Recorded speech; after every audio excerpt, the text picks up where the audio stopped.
It's Say.G with Majali, and my guest today is founder and CEO of Bing Property Trust, Speak You Laundry, and a couple of new businesses that he will be telling us about.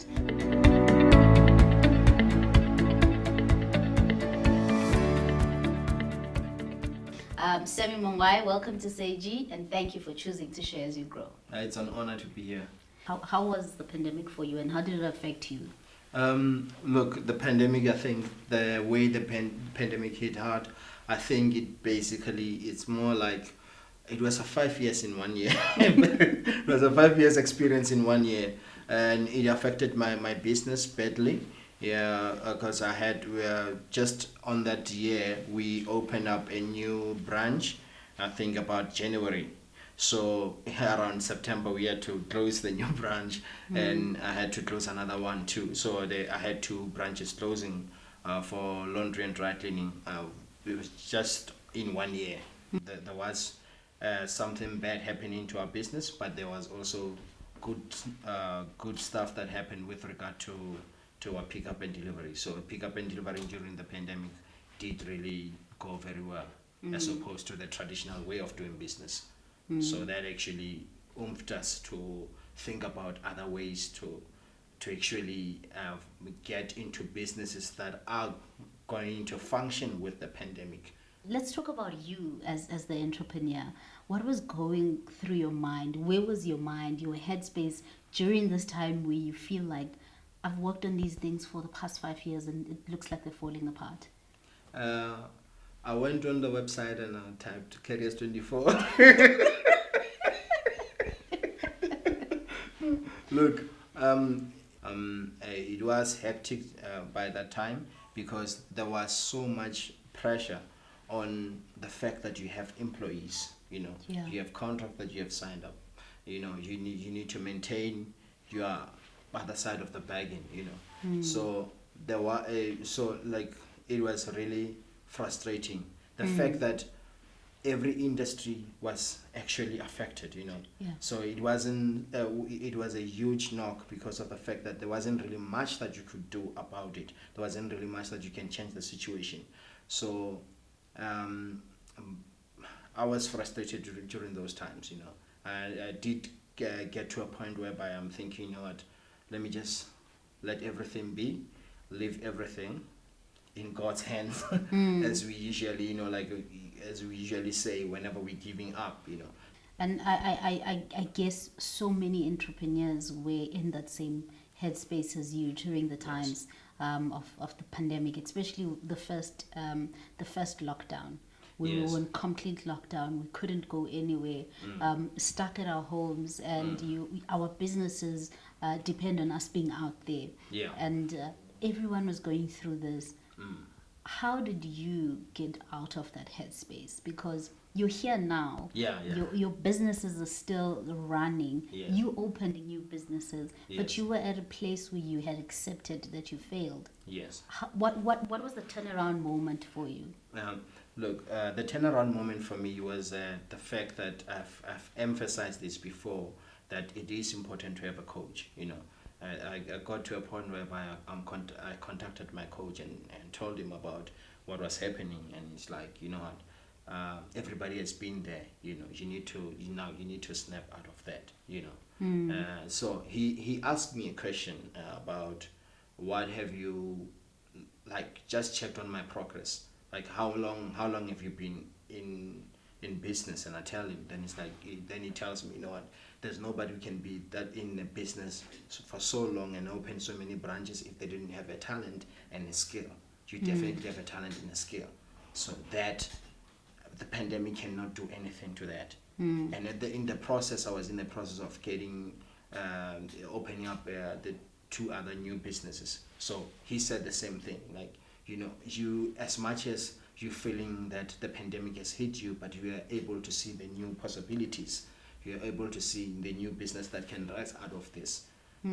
So that helped me a lot. And I also like to emphasize the fact that having a spiritual journey really helps a lot. Your mindset is the most important part of your business and the ideologies that you have as a person.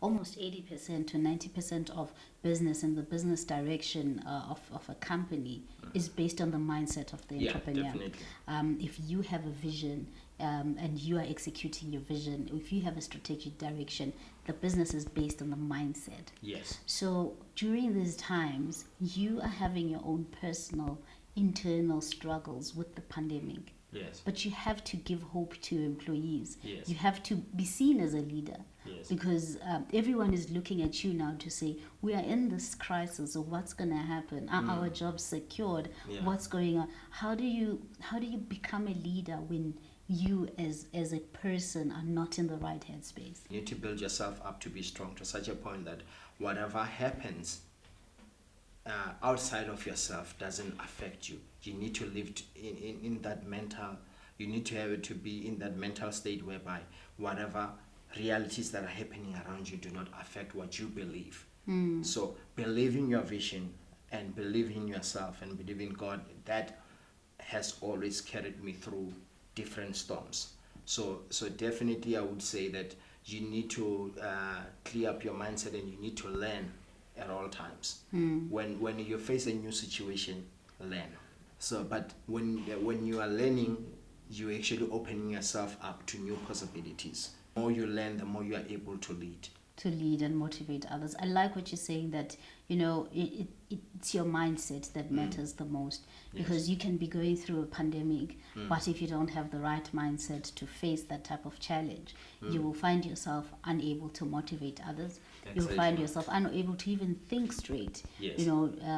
But I always say that businesses is all about identifying a problem and solving that problem. Exactly. And a pandemic is basically the greatest opportunity for entrepreneurs to solve problems. Other new business that I'm in, it's called Pocket Wash. So basically we making a way for the clients to meet with service provider in the quickest and easiest way possible, whereby the clients will make requests to the service providers that are near them in the dry cleaning and laundry space, and also car wash space. And I also like the fact that there's a code thing somebody said, just read on it just a few days ago, whereby they're saying that poor people always talk about money. I want money for this, I want money for that. And then rich people, they talking about riches, but wealthy people talk about ideas, because idea can survive through generations. Wow. Idea can survive through generations. That's what we need to do in this pandemic. We need to come up with ideas that are going to survive through generations, that are going to survive through this pandemic. It doesn't matter how many times my business can fail, and it doesn't matter how many times I can get rejected. All that matters is the fact that I will achieve what I wanted to achieve from the first time.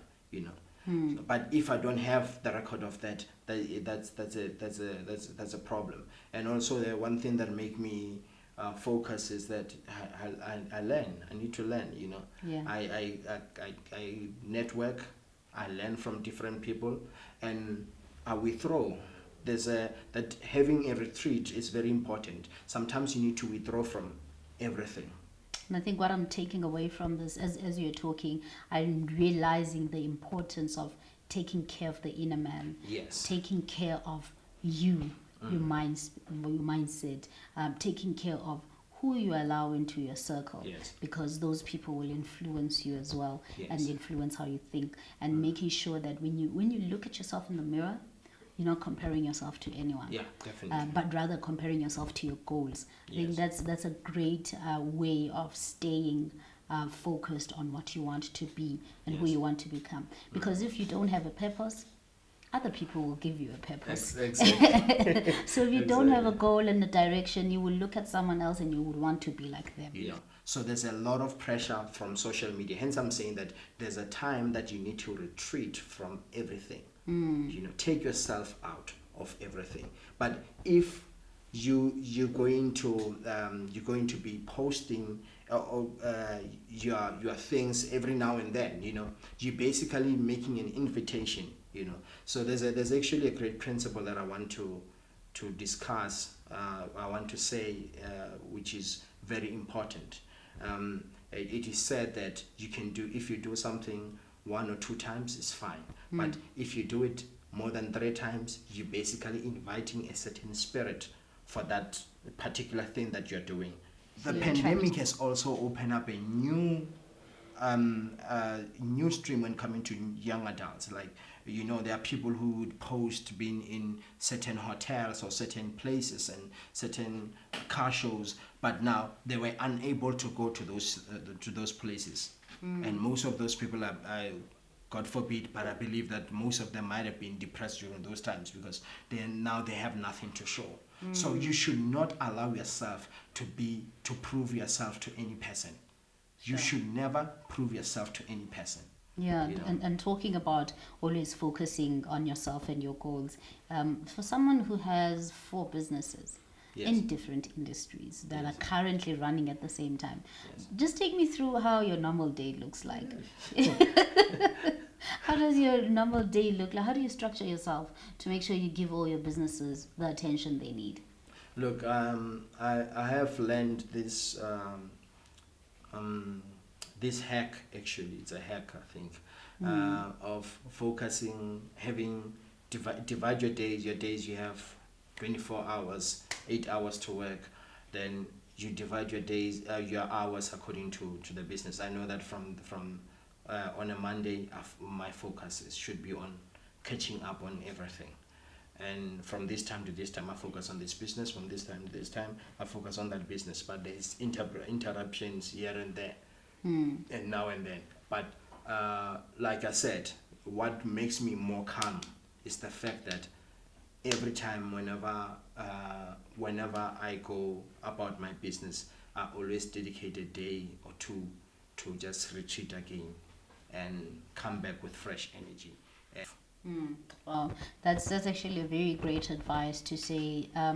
If you know what you need to do in a certain time frame, you focus on that. Although there are other businesses, even if a distraction comes, you're able to say, look, let me get back to you at 3 in the afternoon. Yes. Because at that time you're focusing on that particular business. So just having a clear structure on today, this is how I'm going to focus on the different businesses.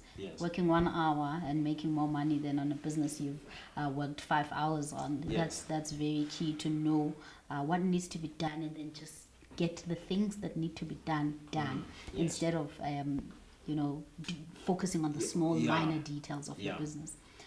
Thank you very much, Semi, for choosing to share as you grow. It's always such a pleasure to sit and chat with you, learn from you and the businesses that you are in.